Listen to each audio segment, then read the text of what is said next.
এই মুহূর্তে আমরা দাঁড়িয়ে রয়েছি রাজ্যের সবচেয়ে বেশি হাই ভোল্টেজ বিধানসভা কেন্দ্র এবং সেই কেন্দ্র হচ্ছে ভবানীপুর বিধানসভা কেন্দ্র। আমাদের আশপাশে রয়েছেন বিজেপির কর্মী সমর্থকরা, যারা ইতিমধ্যেই কিন্তু আবির খেলা শুরু করে দিয়েছেন। এখানে জয় শ্রীরামের ধ্বনি দেওয়া হচ্ছে এবং একই সঙ্গে পরপর যখন প্রত্যেকটা রাউন্ডে কে কত ভোটে এগিয়ে রয়েছে বা পিছিয়ে রয়েছে তার সঙ্গে সঙ্গে কিন্তু চলছে বিজেপির এখানে এই ভবানীপুর কেন্দ্রে যথেষ্ট উচ্ছ্বাস দেখানো। এখানে রীতিমতো একটা উৎসবের পরিবেশ তৈরি হয়েছে এবং আমরা এই মুহূর্তে চলে যাব বিজেপির সমস্ত এখানকার কর্মী সমর্থকদের কাছে, তাদের কাছ থেকে সরাসরি জিজ্ঞাসা করে নেব। দেখুন এখানে উৎসাহ, দেখুন এখানে চলে আসছি।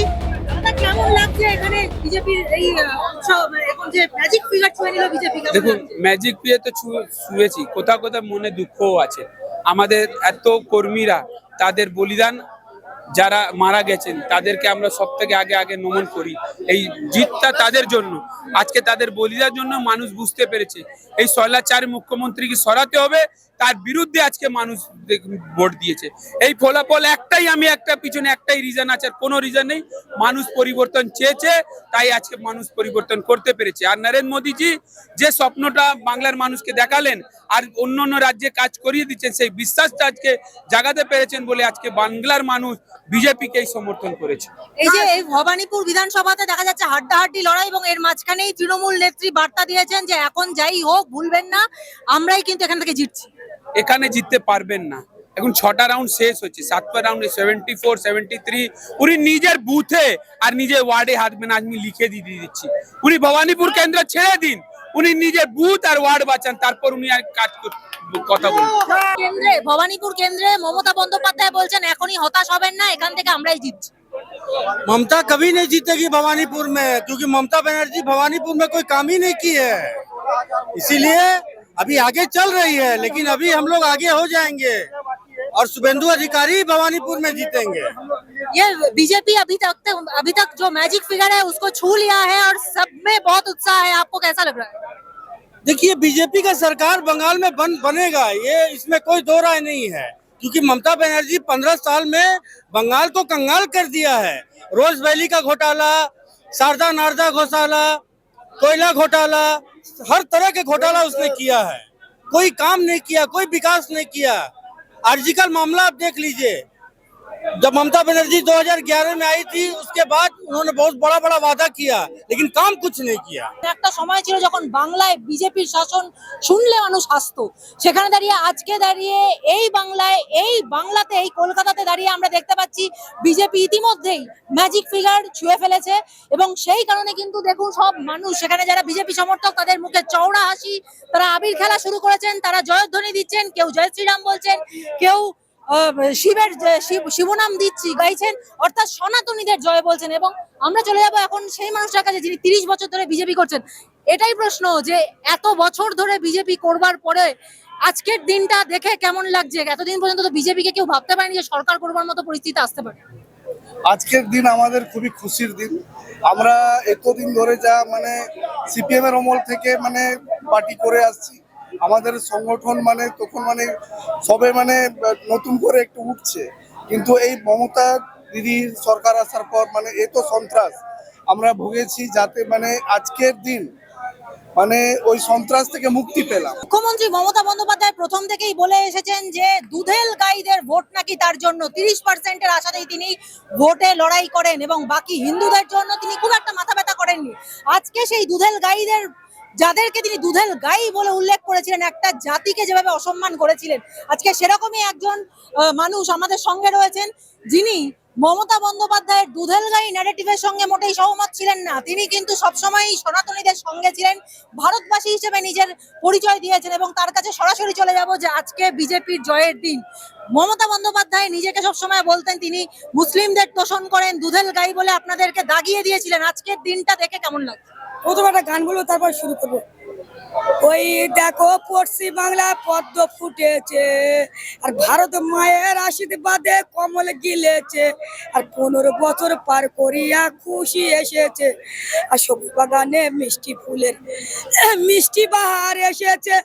ওই আবির ওরাও মনের খুশিতে আর থামাই নাচো নাচো সবাই বিচার সঙ্গীত।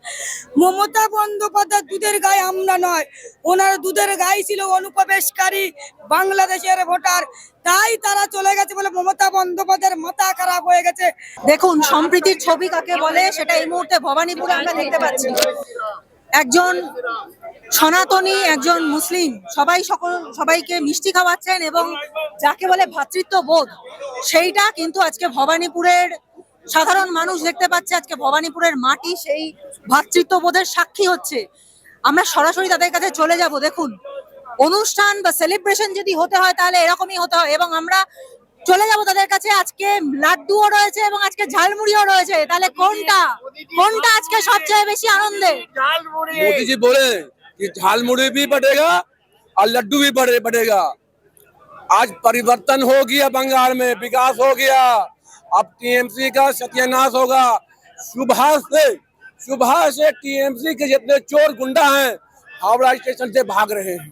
ये जो चल रहा है ममता बनर्जी का तृणमूल कांग्रेस, ये हार रही है और अभी बीजेपी ने मैजिक फिगर क्रॉस कर लिया है, ये कैसा लग रहा है? देखिए, बंगाल आज आजाद हुआ है 78-80 सालों के बाद। 1946 में 4.5 लाख हिंदुओं की हत्या सोहरावर्दी के समय में हुआ था। उसके बाद बंगाल गुलाम हो गया। 1947 में देश आजाद हुआ, बंगाल आजाद नहीं हुआ।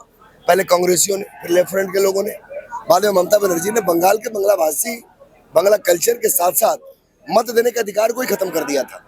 मैं धन्यवाद देता हूँ तमाम नेशनल चैनल को, प्रिंट मीडिया को, उसके बाद तमाम जो है यूट्यूबर्स को, कि आप लोगों ने जमीनी हकीकत बताया। इलेक्शन कमीशन ने देखा, देश ने देखा, और उसका परिणाम है कि हमको वोट देने का अधिकार मिला। आज पूरे बंगाल में, चाहे वो उत्तर बंगाल हो, राणबंगो जोन हो, मिदनापुर जोन हो, नवोदीप जोन हो, साउथ बंगाल हो, डायमंड हार्बर हो, सब जगह में हम लोग को मत देने का प्रयोग किया। और ये जीत आम किसान का जीत है।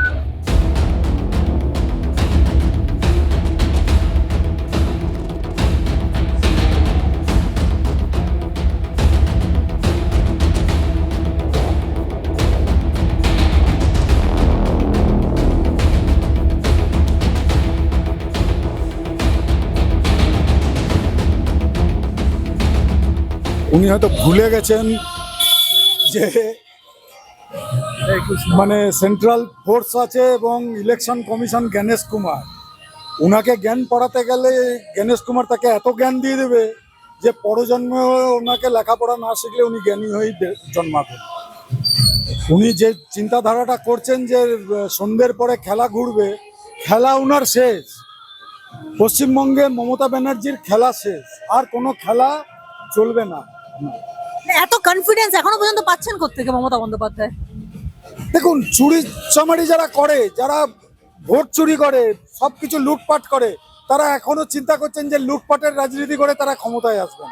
আর কোনো চান্স নেই মমতা ব্যানার্জি অলরেডি এখন যা ট্রেন্ড দেখছি, আমি তো এখনই আপনাদের চ্যানেলে বলবো যে উনি প্রাক্তন হয়ে গেছেন, সদ্য প্রাক্তন।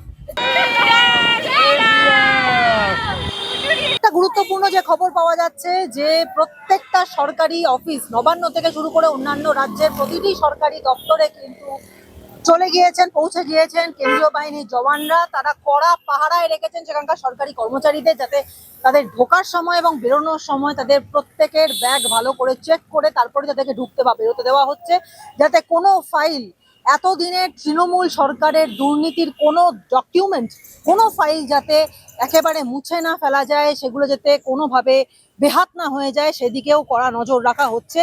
এবং যেখানে দাঁড়িয়ে মুখ্যমন্ত্রী মমতা বন্দ্যোপাধ্যায় বলছেন যে সূর্যাস্ত হওয়ার পরে হয়তো খেলা ঘুরে যাবে, কিন্তু সেরকম কোনো আশা এখনো পর্যন্ত দেখা যাচ্ছে না। তবে সময় সব কথা বলবে।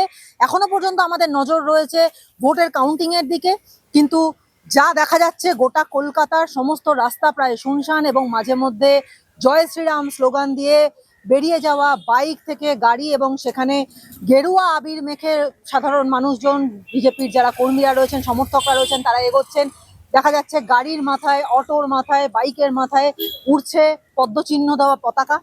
এবং কলকাতা যে পরিবর্তন, 15 বছর পর আবার নতুন করে পরিবর্তনের সাক্ষী হতে চলেছে, গোটা কলকাতার চেহারা দেখে আজ সেটা পরিষ্কার বোঝা যাচ্ছে। ক্যামেরায় অজিত দেবের সঙ্গে অনন্যা মজুমদারের রিপোর্ট, বাংলা স্পিয়ার।